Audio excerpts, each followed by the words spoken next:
오늘도 주님의 은혜와 평강이 함께 하시길 주님의 이름으로 축복합니다. 먼저 1절을 보시면 마치 제목처럼 지금부터 이어질 구절이 어떠한 내용을 담고 있는지 대한 안내가 나옵니다. 1절 보십시오. 이것은 환상 골짜기를 두고 하신 엄한 경고의 말씀이다. 너희가 무슨 변을 당하였기에 모두 지붕에 올라가 있느냐. 다시 말해 이제부터 주어질 말씀들은 이 환상 골짜기를 염두에 두고 말씀하신 경고라는 건데요. 여기서 환상 골짜기는 도대체 어디를 말하는 것일까요? 거기는 바로 예루살렘입니다. 왜 이사야는 이 예루살렘을 환상 골짜기로 불렀던 것일까요? 그것은 이 예루살렘의 이미지를 깎아내리기 위함입니다. 먼저 이 예루살렘은 해발 800m 정도에 위치한 산악 지역입니다. 물론 이러한 고지대에는 무엇이 많으냐면 골짜기가 많이 있습니다. 그렇게 예루살렘은 골짜기로도 불릴 수 있죠. 그런데 우리는 예루살렘을 골짜기로 부른 적이 없습니다. 예루살렘은 항상 무엇이라 불렀냐면 시온산이라고 불렀습니다. 그러니까 다시 말해서 시온산이라는 표현은 이 예루살렘의 어떤 위대함, 예루살렘 가운데서 하나님께서 함께 하심을 드러냅니다. 근데 여기서는 예루살렘을 시온산이라 부르지 않고 뭐라고 부른다고요? 골짜기라고 불렀다라는 겁니다. 그만큼 지금 이 예루살렘 상태가 온전하지 않다는 것을 보여줍니다. 그 다음에 이 골짜기 앞에 붙어있는 이 환상이라는 것은 주님이 주신 이상인데 이들은 환상이 주어졌음에도 불구하고 그것을 깨닫지 못하고 있다는 것을 나타냅니다. 그래서 정말 주님께서 함께 하심에도 불구하고 주님이 경고하심에도 불구하고 그것을 전혀 알지 못하는 우매한 상태를 뭐라고 부른다고요? 환상 골짜기다. 지금 그것이 예루살렘의 상태인 겁니다. 그렇게 영적으로 우둔한 모습이 2절부터 4절까지 해서 더 자세하게 나옵니다. 2절부터 4절을 보십시오. 폭동으로 가득 찬 성읍, 시끄러움과 소동으로 가득 찬 도성아, 이번 전쟁에 죽은 사람들은 칼을 맞아 죽은 것도 아니고 싸우다가 죽은 것도 아니다. 너희 지도자들은 다 도망치기에 바빴고 활도 한번 쏘아보지 못하고 사로잡혔다. 사로잡힌 너희들도 아직 적군이 멀리 있는데도 지레 겁을 먹고 도망가다가 붙잡혀서 포로가 되었다. 그러므로 내가 통곡한다. 다들 비켜라. 혼자서 통곡할 터이니 나를 내버려 두어라. 내 딸 내 백성이 망하였다고 나를 위로하려고 애쓰지 말아라. 여러분 여기서 먼저 1절에 보면은 지붕 위에 사람들이 모두 올라가 있다고 했잖아요. 근데 예루살렘의 지붕은요, 우리 같은 이런 이렇게 꼭지점이 있는 그런 지붕이 아니라 되게 평평한 지붕입니다. 다시 말해서 지붕에 보통은 언제 올라가냐면 잔치를 하려고 할 때 올라가는 거예요. 그러니까 지금 사람들이 신나 있는 겁니다. 근데 왜 신나 있냐? 이들이 위기로부터 벗어났거든요.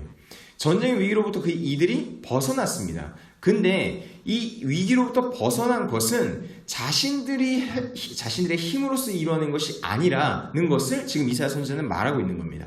3절을 보십시오. 너희 지도자들은 어떻게 했다? 다 도망치기에 바빴다.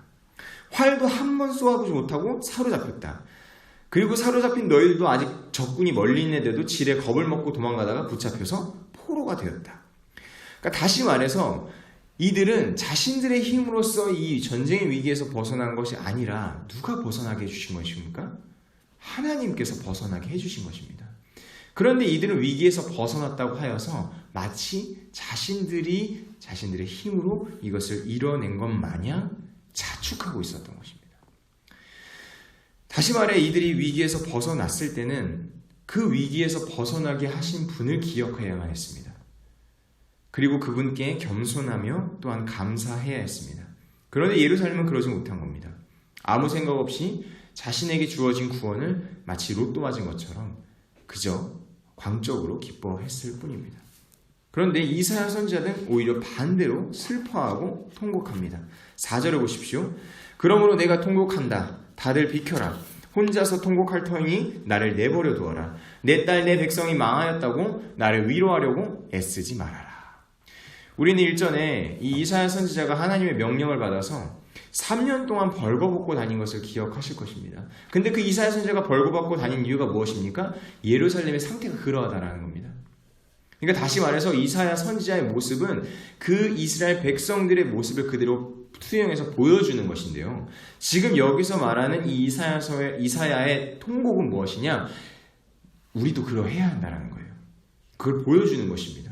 그러니까 이사야가 통곡하는 것을 보면서 지금 우리가 뭔가를 잘못하고 있구나. 우리가 잘못 축하하고 있구나 라는 것을 깨달았어야만 한다는 것입니다. 근데 그들은 여전히 자신들의 허물을 알지 못했습니다. 5절부터 7절까지 보십시오.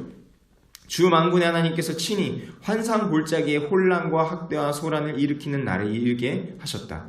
성벽이 헐리고 살려달라고 아우성치는 소리가 산에까지 사무쳤다. 엘람 군대는 화살통을 메고 왔고 기마대와 병거대가 그들과 함께 왔으며 기르 군대는 방패를 들고 왔다. 너의 기름진 골짜기들은 병거 부대의 주둔지가 되었고 예루살렘 성문 앞 광장은 기마 부대의 주둔지가 되었다. 다시 말해서 이들은 얼마 전에 그 위기로부터 벗어나서 기뻐하고 있었는데 지금 다시 어떻게 된 겁니까? 다시 화가 닥쳐온 것입니다. 그런데 여러분, 이 화를 누가 내리신 겁니까? 하나님께서 내리셨습니다. 근데 여러분, 저번에 제가 말씀드렸지만 하나님의 백성에게 내려지는 하나님의 벌은 무엇을 뜻합니까? 돌아오라는 뜻입니다. 너희 회개하라, 정신 차려라, 내가 진짜 하나님이다. 내가 너희가 정말 의지해야 할 존재라는 것을 깨달아야 하는 얘기입니다. 그런데 이것조차 이 하나님께서 주시는 기회고 경고임을 알지 못하고 이 어리석은 백성들은 자신들의 힘을 의지합니다. 8절부터 11절까지입니다. 유다의 방어선이 뚫렸다. 그때 너희는 수풀궁에 있는 무기를 꺼내어오고 다윗성에 뚫린 곳이 많은 것을 보았고 아랫못에는 물을 저장하였다. 예루살렘에 있는 집의 수를 세어보고는 더러는 허물어다가 뚫린 성벽을 막았다. 또한 옛못에 물을 대려고 두 성벽 사이에 저수지를 만들기도 하였다. 그러나 너희는 일이 이렇게 되도록 하신 분을 의지하지 않고 이 일을 옛적부터 계획하신 분에게는 관심도 없었다. 여러분, 우리가 지금 읽었던 11절은 정말 어마어마한 표현을 쓰죠. 제가 다시 한번 읽어드리겠습니다.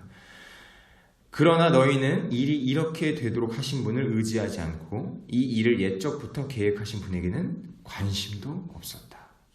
다시 말해서 이 백성들이 얼마나 패역했는지를 단적으로 보여주고 있습니다. 하나님께 어떠했다? 관심도 없었다라는 겁니다.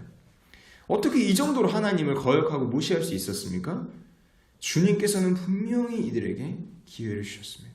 돌아오라고 기회를 주셨습니다. 그것이 12절입니다. 그날에 주 만군의 하나님께서 너희에게 통곡하고 슬피 울라고 하셨다.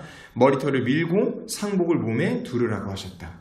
다시 말해 회개할 기회를 주신 것입니다. 이것은 기회의 열쇠였습니다. 그들이 반드시 잡아야만 했습니다. 그런데 그들은 어떻게 반응합니까? 13절을 보십시오. 그런데 너희가 어떻게 하였느냐? 너희는 오히려 흥청망청 소를 잡고 양을 잡고 고기를 먹고 포도주를 마시며 내일 죽을 것이니 오늘은 먹고 마시자 하였다. 결론의 말씀을 드립니다. 이 이사야서에서 계속해서 반복되어져서 죄를 지적하지 않습니까? 근데 이 가장 대표적인 죄는 무엇이냐면 하나님을 의지하지 않고 다른 것을 의지하는 죄입니다. 하나님을 의지하지 않고 스스로 자구책을 마련하는 것이 이사야서에서 말하는 가장 큰 죄입니다. 그러니까 다시 말해서 위기 상황에 닥치면 어떻게 해야 합니까? 눈에 보이지 않는 하나님을 의지해야 하는데 눈에 보이는 것들을 의지하는 것입니다. 하나님은 모르는 이방 나라는 그럴 수 있습니다. 왜냐하면 하나님을 모르기 때문에 그렇죠. 그러나 하나님의 백성이 이 북이스라엘과 남유다는 그래서는 안 됐습니다. 하지만 이들은 끝까지 하나님을 무시했고 하나님께 관심도 없었습니다. 주님께서 주신 기회를 저버리고 내일 죽을 것이니 오늘 먹고 마시자고 합니다. 그러자 주님께서 이렇게 말씀하십니다. 14절입니다. 그래서 만군의 주님께서 나의 귀에 대고 말씀하셨다. 이 죄는 너희가 죽기까지 용서받지 못한다. 주 만군의 하나님께서 이렇게 말씀하셨다. 여러분, 죽기까지 용서받지 못한다라는 것은 죽기까지 용서 안 하신다는 것이 아니라 이 정도로 기회를 줬음에도 불구하고 이 정도로 회개할 수 있게 했음에도 불구하고 그것을 거부한다면 더 이상 그들을 구할 길이 없다는 얘기입니다. 여러분, 그렇지 않습니까? 물에 빠진 사람이 에게 손을 내밀었는데 그 손을 내밀었음에도 불구하고 그 손을 계속해서 친다면 그것을 구해낼 수 있겠습니까? 도리가 없는 것입니다. 결국 이들은 이 죄로 말미암아 하나님을 의지하지 않는 죄로 말미암아 그들을 멸망으로 이끌게 되었습니다. 다시 말해 위기의 상황 가운데서 하나님을 의지하지 않은 죄, 기회의 순간 하나님께 감사하지 않은 죄입니다. 그러므로 우리는 이렇게 기도해야겠습니다. 주님, 우리가 위기의 상황 가운데서 주님을 먼저 의지하게 하여 주시옵소서. 또한 우리에게 기회가 왔을 때, 우리가 위기로부터 벗어났을 때는 주님께 먼저 감사하고 주님께 먼저 겸손히 나아갈 수 있도록 도와주시옵소서. 언제 어디서나 주님만 바라보며 의지하는 여러분들 되시길 주님의 이름으로 축복합니다. 기도하겠습니다. 하나님, 오늘 이사야 말씀을 통하여서 하나님이 패역한 백성이 얼마나 더 타락할 수 있는지, 얼마나 주님께 관심이 없고 얼마나 주님으로부터 멀어질 수 있는지를 보았습니다.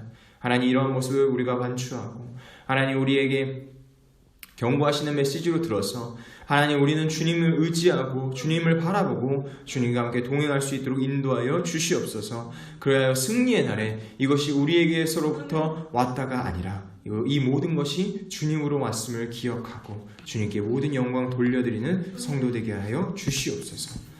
이제는 우리 주 예수 그리스도의 넓으신 은혜와 하나님의 한량없는 사랑하심과 성령님의 감동 역사하심이 오늘 교회에 주는 이사야서의 말씀을 듣고 기회의 순간에 주님께 감사하며 위기의 순간에서 주님을 의지하기로 결단한 모든 성도들 머리머리 위에 이제로부터 영원까지 함께 있을지어다. 아멘.